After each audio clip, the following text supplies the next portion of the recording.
What is up, guys? Welcome to the Fantasy Addiction Network. Had to get myself amped for this one. In this video, we are breaking down the Fantasy 2020 outlook of Miles Sanders. Honestly, probably the player I am most hyped about for this upcoming season. So, haven't even done our my guys and league winners yet, but this is a sneak preview of who will definitely be on that list unless something changes between now and September. Miles Sanders is an absolute stud, and we're going to get into why. But before we get started, hit that subscribe button for us for more content like this one. Helps the channel out a lot, and let's get into it. Now, last year, Miles Sanders' rookie season spent the first 10 weeks with Jordan Howard essentially leading the charge. Miles Sanders playing that satellite third down running back role and still was pretty involved in the passing game, but overall nowhere near a lead dog role. Finishes the season with under 200 carries, but still 818 rushing yards. That is definitely worth noticing. 50 receptions, 509 receiving yards, so 1,300 all-purpose yards and 6 total touchdowns. That's good enough for 15th in fantasy points at the position, 218.7 points and 13.7 fantasy points per game. Now, obviously, weeks 1 through 10, dealing with Jordan Howard, finally got that lead back role from weeks 11 to 16. It gets hurt in week 17, but we don't really care about week 17 anyway because most people don't play playoffs during week 17. But when we actually look at the breakdown of these weeks, he had, a couple good weeks while Jordan Howard was there, week 6 and week 8 to be specific. And we really see, though, the overall snap share and volume go up pretty dramatically once we get beyond Jordan Howard going into week 11. And now, even week 11, it was a little bit of a slow start playing against that gauntlet of a defense in New England. And then week 12, a little bit better, at least in terms of the touch count. And then you start to see some massive games. Week 13, week 15, finishing as a top 6 running back on the week. And then also week 16, week 15 and 16 basically helped a lot of people win Super Bowls. Miles Sanders was definitely one of the higher owned players on championship teams because he gave you such a positional advantage at those spots, especially those last 2 weeks where he just absolutely destroyed Washington and Dallas. Now, all that being said, Jordan Howard has moved on, and there was anticipation that, okay, well, the Eagles are going to go after someone in free agency. Well, they didn't. And that's, well, okay, the Eagles are going to go after someone in the NFL draft. Well, they didn't. Well, maybe the Eagles will still go after someone in free agency, even though the only people that are left are LaShawn McCoy and Devonta Freeman, both guys who are completely washed and looked absolutely terrible for the teams that they played for last year. So I'm not sure why anyone is afraid of that. Even if those guys are signed at this point, we are in the area of analysis where you shouldn't be afraid of a running back getting signed in the end of June, beginning of July. The Eagles have already basically made their claim that they're happy with the core that they have. If they go after another running back, it's purely for depth. If they really didn't feel confident in Miles Sanders and Boston Scott and Corey Clement, then they would have already gone after somebody.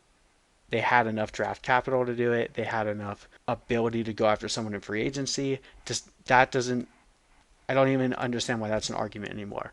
Then the other argument is, oh, well, Doug Peterson loves to use a committee backfield. Well, I mean, from weeks 13 through 16, you can see Miles Sanders had over 15 carries a game. But even if he doesn't get a massive amount of carries, how much more work does he actually need to finish as a massive fantasy producer, especially considering how many targets he was getting? So from week 12 through 17, we'll actually get into it here. From week 12 through 17, he was receiving 5.1 targets per game. And obviously, even if they went after like a Devonta Freeman or a LaShawn McCoy, he's still going to be heavily involved in the passing game for this team. They did get Jalen Reagor, but their wide receiver core is still very weak. Alshon Jeffrey most likely going to start the season on PUP. Deshaun Jackson hasn't been able to finish the season since I honestly can't even remember. So Miles Sanders is still going to be heavily involved in this passing game, even if they went after another running back. Last year he finished with 5.8 yards per touch, which was 7th best at the position. Highly elusive with a 32.8% juke rate that was 5th best in the NFL. Even with the loss of Brandon Brooks recently, It's not like the Eagles had a massively efficient run blocking offensive line for Miles Sanders last year.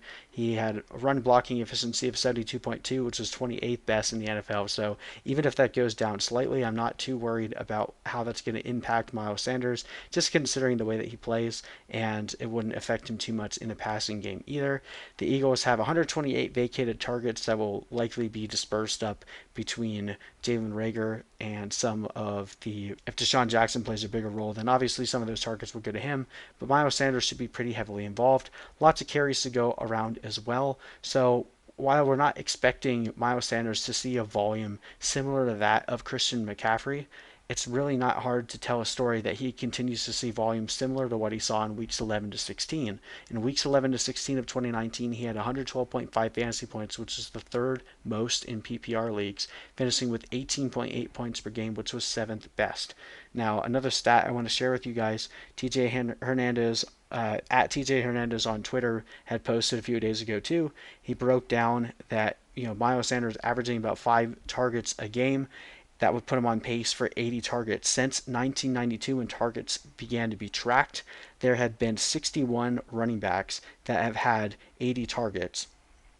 Of those 61 running backs, 42 of them broke 300 PPR fantasy points, and they averaged 336.8 fantasy points. Right now, we only have 4 running backs even projected to hit 300 and only 2 to hit over 330.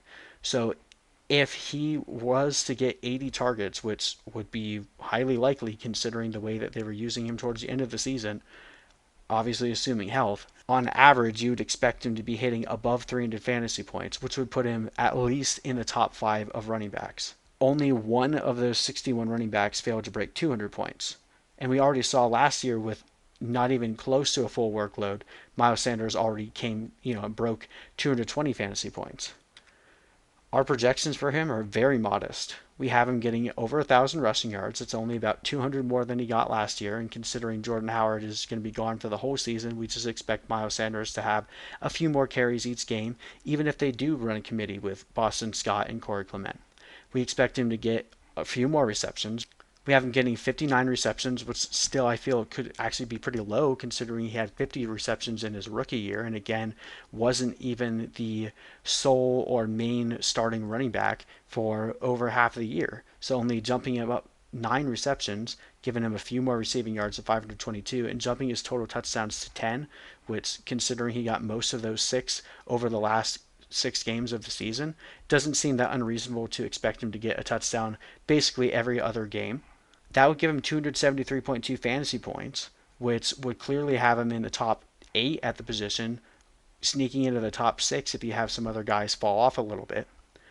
But if this is his floor, imagine what his ceiling is if he does end up getting 80, 90 plus receptions, if he is the lead back, if he's getting 15, 20 plus carries a game. He could very easily hit over 300 fantasy points and beyond. This is a very similar situation. And again, I'm not comparing him to Christian McCaffrey because Christian McCaffrey is a freaking beast. And Miles Sanders is good, but Christian McCaffrey is on another freaking planet. But this is a very similar situation to where Christian McCaffrey was 2 years ago. Not last year, 2 years ago. There were plenty of people that were talking him up, saying like, look, he's going to get a huge workload, but people were worried that he was going to split time with CJ Anderson, and that never came to fruition. Like, he was going basically around the same place that Miles Sanders is going. And honestly, every single year, there's a running back that goes around that spot that ends up winning leagues for people. Last year it was Dalvin Cook. 2 years ago it was Christian McCaffrey. We had DeMarco Murray 1 year. 1 year it was Le'Veon Bell because of his suspension. Todd Gurley a few years ago was being drafted around that spot. So, like, we see this every single year. There's a running back that people don't want to believe in for some stupid reason. And the evidence is right in your face. Like, the only other guy that is going around there that has the capability of jumping up, at least in PPR leagues, because of his potential to have a massive impact in the passing game, would be Kenyon Drake. And I just would rather take the chance on a younger running back that proved it in his rookie year than Kenyon Drake, who is yet to be able to prove it over a whole season. I like Kenyon Drake a lot. I'm still projecting a really good season for him. But overall, Miles Sanders has everything that you want in a PPR running back, and if you can get him, near the end of the first round and be able to couple him with a guy like Kenyon Drake or Nick Chubb or a receiver like Julio Jones or Tyreek Hill, I don't know why you would take the chance on another running back when you have the stability in the floor that we've seen Miles Sanders was able to produce over the back half of last year, plus the freakishly ridiculous upside of what would happen if he does get that 80 plus target season that we're always chasing in running backs in PPR. It just reminds me even of like the Matt Forte years where everyone always wanted to fade Matt Forte because he didn't look like your prototypical back, but he'd always get 80 plus targets and always finish as a top 5 running back every season he was healthy. This is a no-brainer to me, guys. And I know I'm showing my hands to any one of my leagues that knows me right now, but Miles Sanders is my most owned player in best ball leagues. He's going to be my most highly sought after target in redraft leagues. And like, we'll go down with the ship together if he ends up getting hurt. But if he plays a full season, look out. This is going to be a massive year for Miles Sanders, and make sure you get him in your fantasy leagues. Thank you guys for watching. We'll see you in the next video.